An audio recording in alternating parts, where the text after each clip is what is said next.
tema Rochagem, Mitos e Fatos. O Dr. Antônio Carlos Saraiva da Costa, ele é graduado pela Exalc, mestrado pela mesma instituição, tem doutorado na Ohio State University, pós-doutorado na Universidade da Califórnia, e é professor e orientador de curso de graduação, pós-graduação, no Departamento de Agronomia da UEM.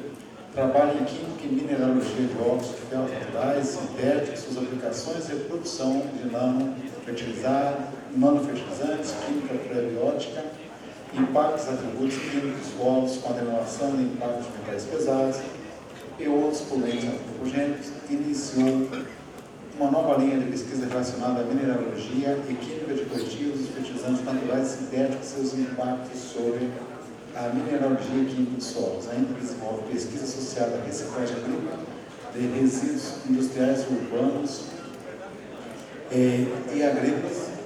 Tem vasta experiência na parte de química, mineralogia, fertilizantes, coordenador de laboratório de grande importância no estado e no país. Senhor Antônio, contigo a palavra, 30 minutos para a sua explanação. Fique à vontade. Eu gostaria de agradecer aos membros da organização, né? Neide, que está aqui na minha frente, muito obrigado pelo convite. Né? Pelo título, vocês devem pensar que eu entendo alguma coisa de rocha, eu entendo alguma coisa de mineralogia, certo? Petrologia, entendo um pouquinho, muito pouco. Então, eu vou tentar transferir o que eu conheço e o que a gente vem trabalhando nos últimos anos, né? Para apresentar algumas informações que desmistificam, né, essa técnica, que é uma técnica milenar, né, que é a aplicação de rochas e minerais ao solo. Né. O título é bastante propício a esse tipo de discussão. Vocês devem perguntar para mim por que eu tenho 2 laboratórios. Eu só tenho 2 laboratórios porque eu não tinha dinheiro para fazer pesquisa na Universidade Estadual de Maringá quando eu voltei no doutorado. Ninguém queria saber de mineralogia. Eu sou especialista em óxidos de ferro, né? Que a gente tem lá no norte do Paraná. Para arrumar dinheiro para fazer pesquisa, eu comecei a mexer com resíduos. E eu sempre enfiava dentro dos meus projetos de resíduo a mineralogia e a química. Então, ao final, eu vou mostrar para vocês como é que a gente se divertia trabalhando em mineralogia e química, aplicando em resíduos. A outra metade do meu trabalho é óxidos de ferro e alguma coisa sobre silicados. Se eu tiver que correr aqui por causa do tempo, fiquem à vontade para me procurar depois e conversar, tá? Porque eu preparei um conjunto grande de slides e eu acho que eu vou ter que andar um pouquinho mais rápido. Bom, a primeira coisa, vamos pegar algumas definições. O que é rochagem, né? Rochagem é a prática de recuperar a fertilidade de solos pobres e lixiviados através das misturas de rochas ou polirochas. Essa prática torna possível a substituição do uso de fertilizantes químicos, abaixando o custo e impacto ambiental. Então, isso é uma coisa que se faz há muito tempo. O que é mito? Né? Mito é um substantivo masculino, algo ou alguém cuja existência não é real. As rochas são reais. Como é que pode ser um mito? Né? Ou não pode ser comprovada. Então, muita informação que é gerada com a aplicação de rochas, polirrocha, tem conflitos. Funciona às vezes, não funciona outras vezes. E por quê? Porque não se conhece o material. Ocorrência ou ação extraordinária, fora do comum, normalmente excessiva e deturpada pela imaginação ou pela imprensa. Então, muita coisa que se fala de rochagem, existem alguns grupos que exacerbam a função, né, que vai resolver o problema, vai substituir os fertilizantes. Um pouco de calma aí nessa hora, né, porque substituir completamente é praticamente impossível. Só se a gente começar a produzir 1 tonelada de milho por hectare e 500 quilos de soja. Aí eu até acredito. Mas se a gente for produzir 7, 8, 9, 10 toneladas de milho e 4, 5 ou mais toneladas de soja, a rochagem não vai poder fazer esse papel, ela não tem essa capacidade. Tá? Muito bem. Termina dizendo que o sinônimo é uma alegoria ou uma quimera. Não vamos tanto aí para esse lado. O fato, o que é um fato? É um substantivo masculino também, coisa cuja realidade pode ser comprovada. Perfeito.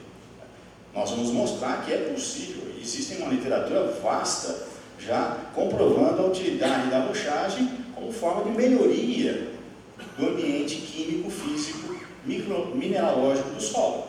Né?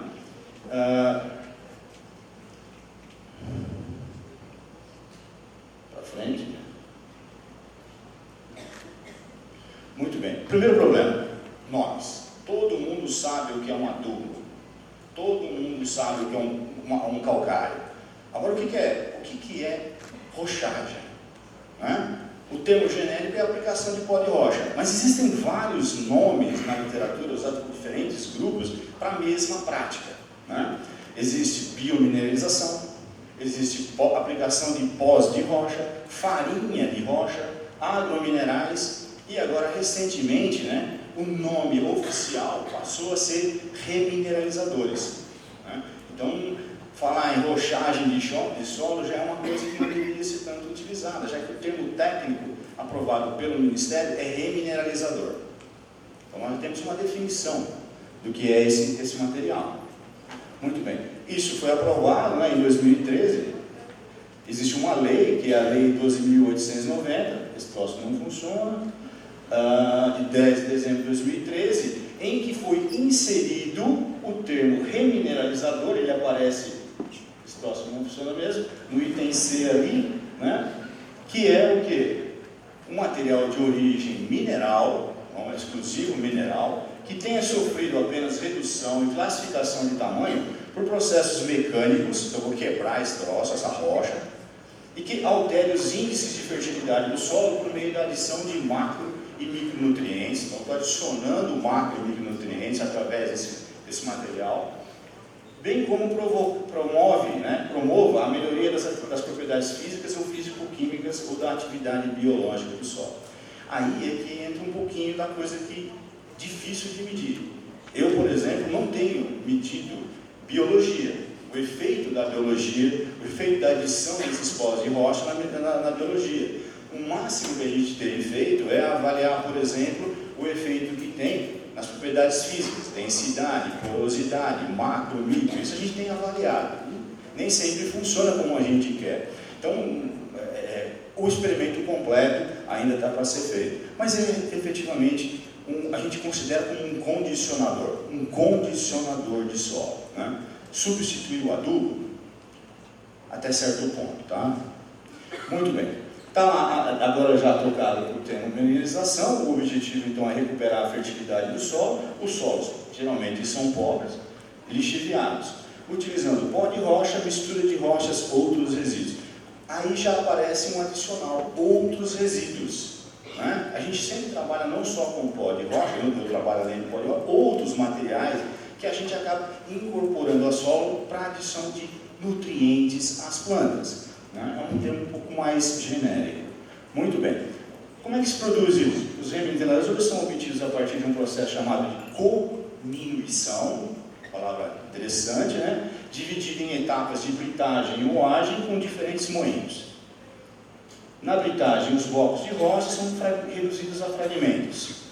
Os fragmentos são reduzidos à granometria desejada, farelo, pó e filler, que é a mais fina e a mais cara. Então, o melhor material desses, né, para fins químicos, é esse filler.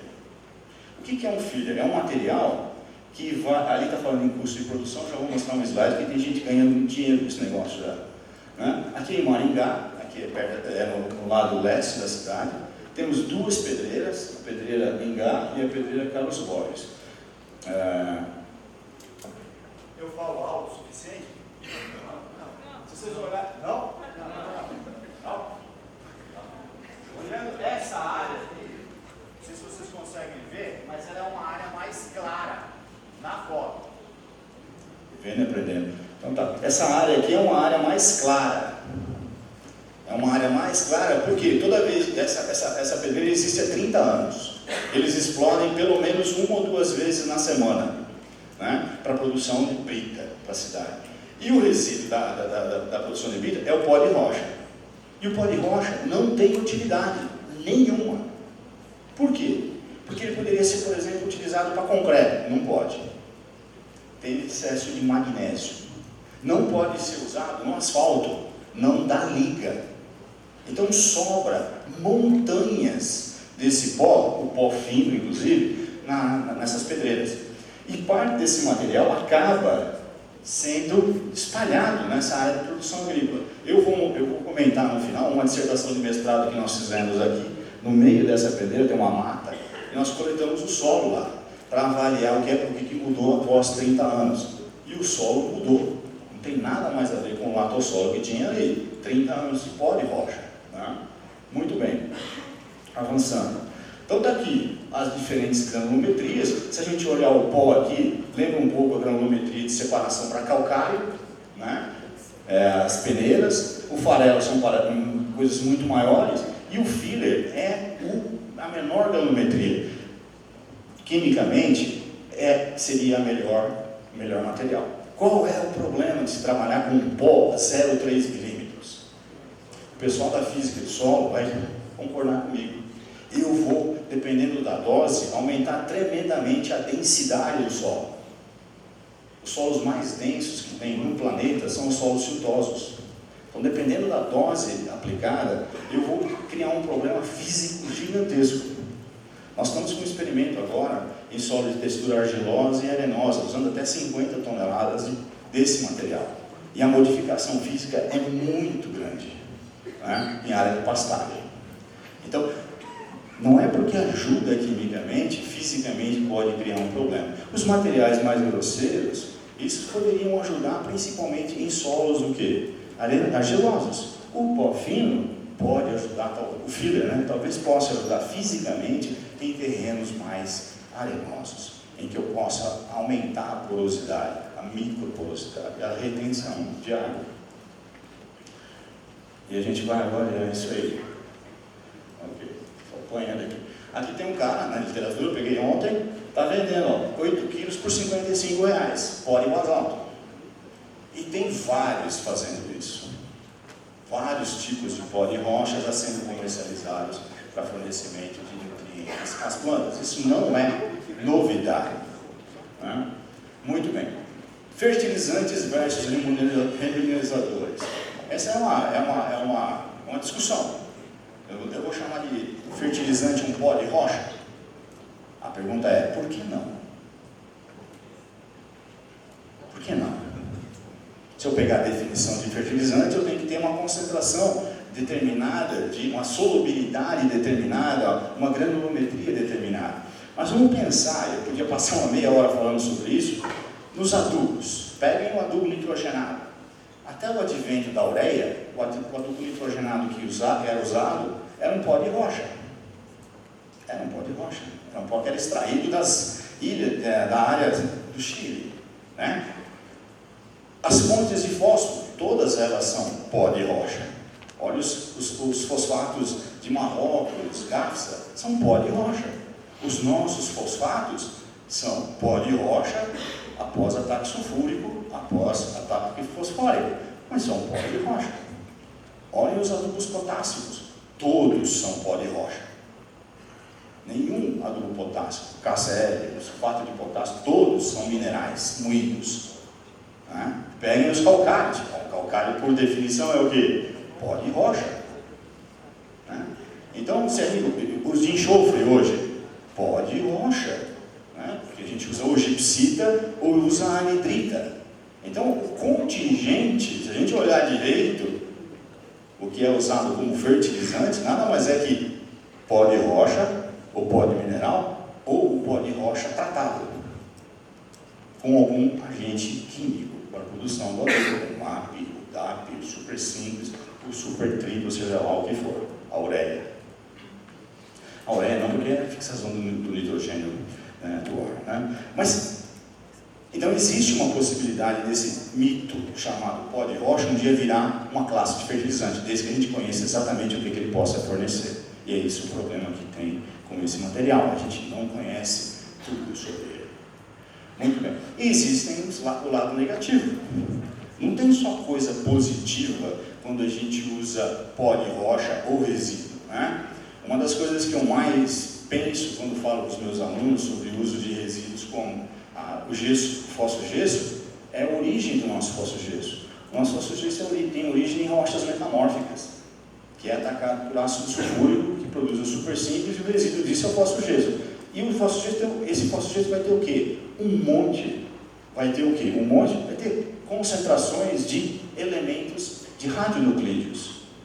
Tório, urânio, Toda rocha tem metamórfica. Então esse é o problema? Eu não sei. Eu não sei se existe essa informação, eu sei que já foi gerada alguma coisa, mas existem problemas. Existem rochas basálticas aqui no Rio Grande do Sul que tem excesso de cromo na rocha. Esse pó de rocha vai ser bom? Não sei. Eu teria um problema com o cromo. Existem rochas na Califórnia onde são produzidos os vinhos, são rochas magmáticas, tem excesso de selênio. Quer dizer, nem toda rocha, nem todo pó de rocha vai ter o mesmo comportamento, o mesmo produto final, vai ajudar o solo, melhorar o solo. Não vai, nem toda, porque há problemas. Agora, há problemas com todos os calcários. Todos os calcários têm cádmio e chumbo. Nenhum calcário deixa de ter cádmio e chumbo, porque está dentro da rocha. E criou problema isso? Não. Então a gente tem que investigar, continuar trabalhando em cima disso. Quais são os materiais utilizados, né? Todos aqueles que possuem elementos essenciais das plantas. Então qualquer mineral, rocha, que tenha esses minerais, esses materiais, pode ser utilizado. O interessante é pensar o seguinte, né? 15 minutos já. Quantos elementos químicos são essenciais?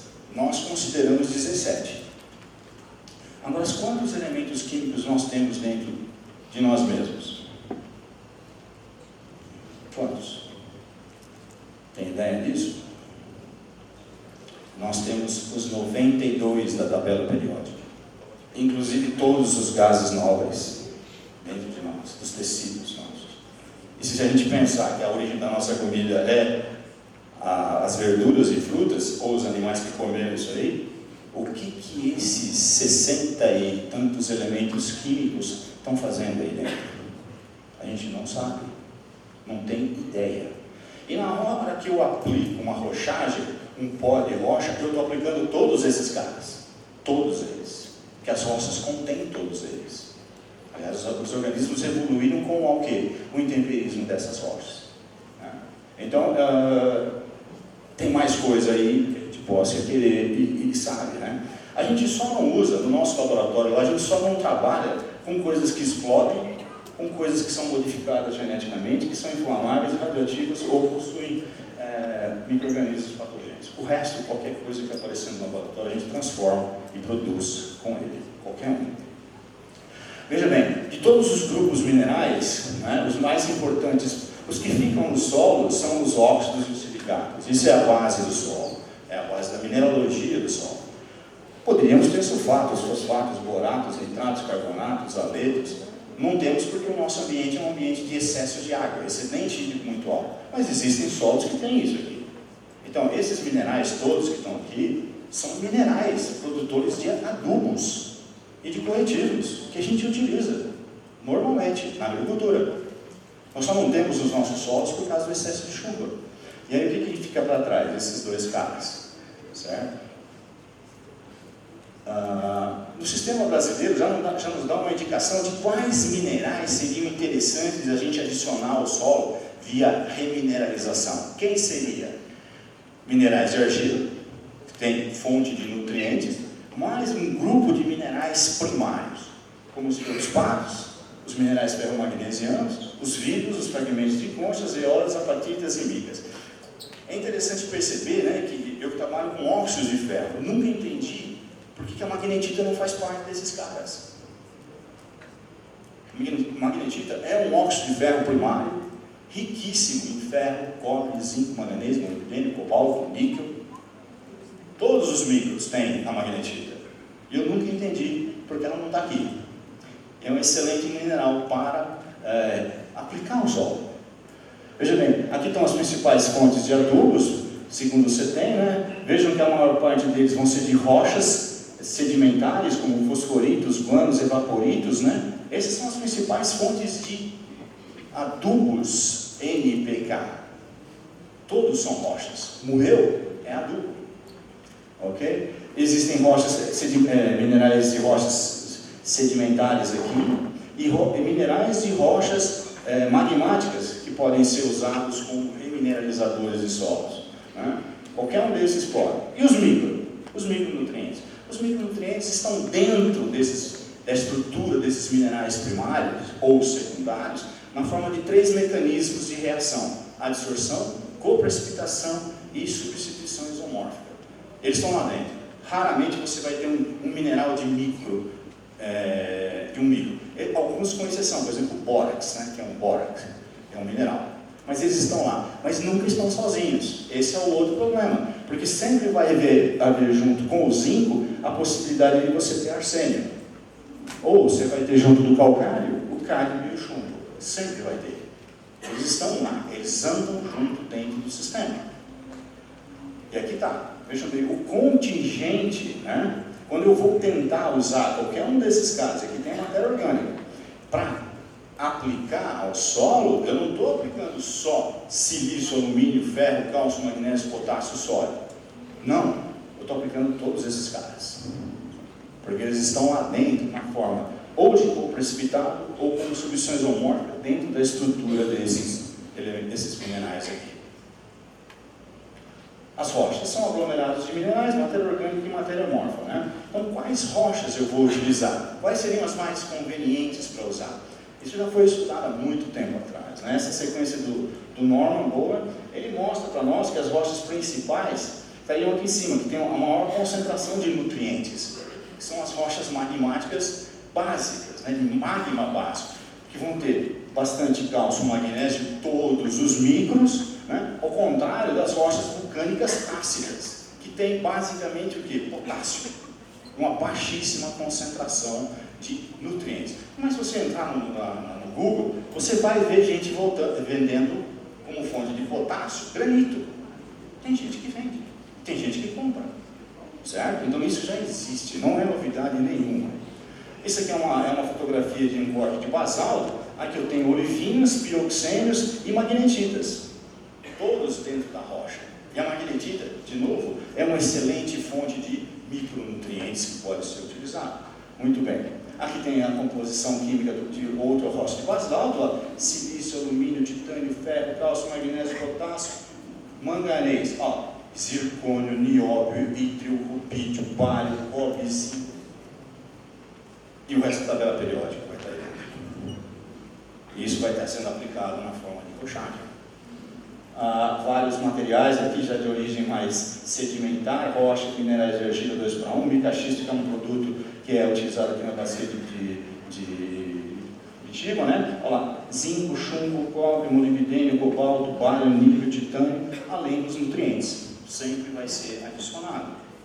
Quanto tempo eu estou? 5? Para mim tem, tá? Okay. Existe uma publicação recente sobre minerais no Brasil, é bem legal, tem 10 anos isso, tem toda uma sequência de artigos da disponibilidade de materiais para a produção desses caras, desses biofertilizantes ou fertilizantes, né? Paraná se destaca pela produção de basalto, né? Nós temos uma enorme área de basalto no estado, e ainda temos materiais aqui na região de Curitiba, né? Muito bem. A parte química de reação, o que a gente quer mesmo é fazer o que eu quero, o que a gente acha que é importante é essa modificação química. Essa modificação química é basicamente a solubilização de minerais primários para que liberem íons em solução para que a planta possa absorver, ou a absorção desses materiais, né? Mas essas são reações de ida e volta. A dissolução dos minerais primários vão ser feitas por 2 mecanismos. Protonação é o principal mecanismo de dissolução, associado à troca de ligantes. A troca de ligantes, imagine uma molécula orgânica atacando um mineral. Aqui vocês têm a taxa de dissolução desses minerais é extremamente baixa, porque a granulometria desse cara aqui é 1 milímetro, é uma partícula grande, mas se eu diminuir o tamanho, eu aumento a velocidade de liberação dos compostos. Está lá, 1 milímetro, quartzo vai dissolver 34 milhões de anos. A calcita, então, carbonato de cálcio, 0,1 ano. Mas se eu diminuir a granulometria, eu aumento a solubilidade. De forma geral, o intemperismo vai envolver uma série de reações. Vejam bem, o termo aqui é intemperismo. Mas quando a gente aplica o pó de rocha, nós vamos fazer um processo contrário. É isso que é importante, do ponto de vista químico e mineralógico. Porque, do ponto de vista do intemperismo, minerais primários vão sendo transformados em secundários pela perda de sílica e perda de bases. Esse é o processo de envelhecimento do solo. Quando a gente começa a fazer essa remineralização, ou simplesmente a aplicação de adubos e calcários, a gente faz o processo contrário. O processo contrário, que é o rejuvenescimento do solo. Então a gibsita o alumínio vai formar a gibsita vai se juntar à sílica desses pós de alumínio, vai formar a caulinita vai reagir com o alumínio da caulinita, mais o ferro, mais o... vai formar minerais de argila 2:1. É isso que ocorre. Agora, ocorre quando? 1 ano, 2, 10, 30? É isso que nós precisamos avaliar, mas isso ocorre, e a gente tem medido isso, tá? Ok?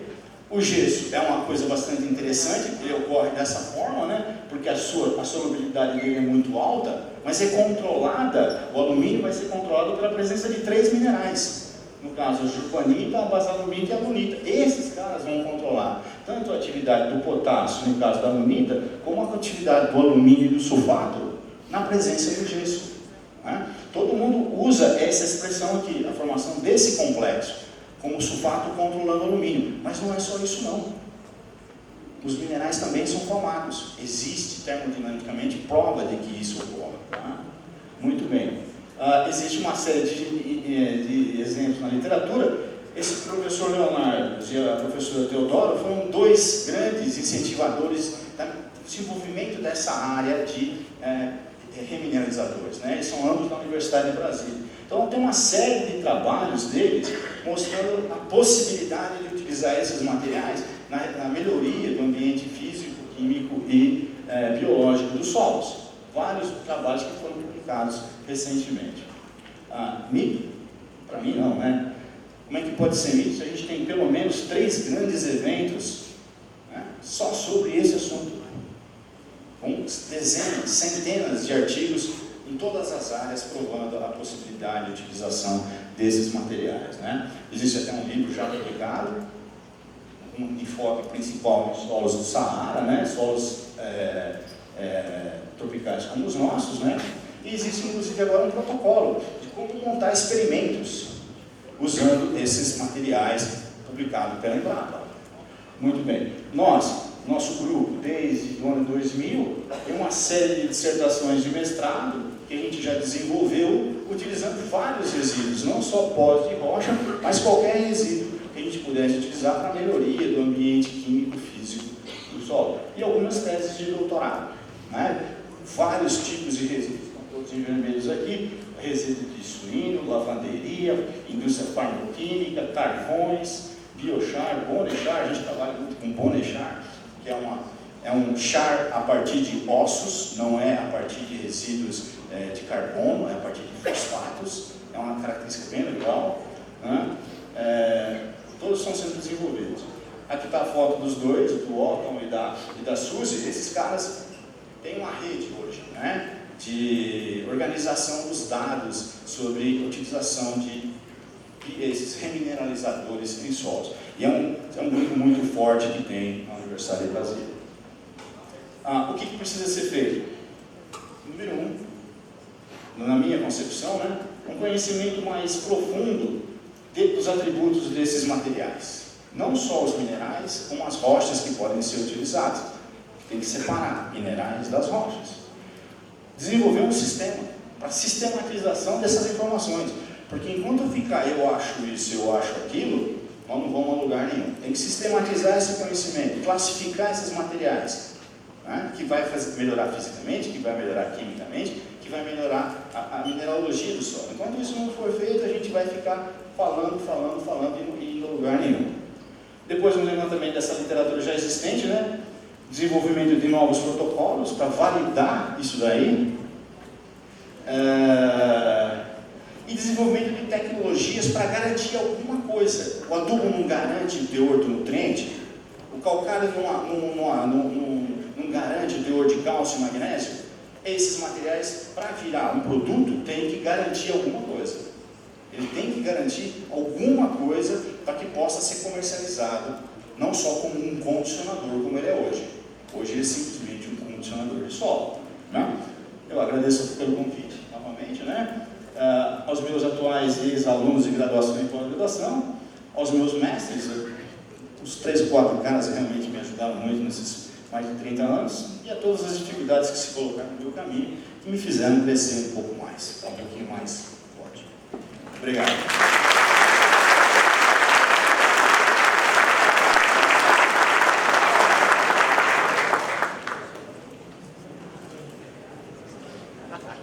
Professor Antônio Saraiva da Costa, obrigado pela sua explicação.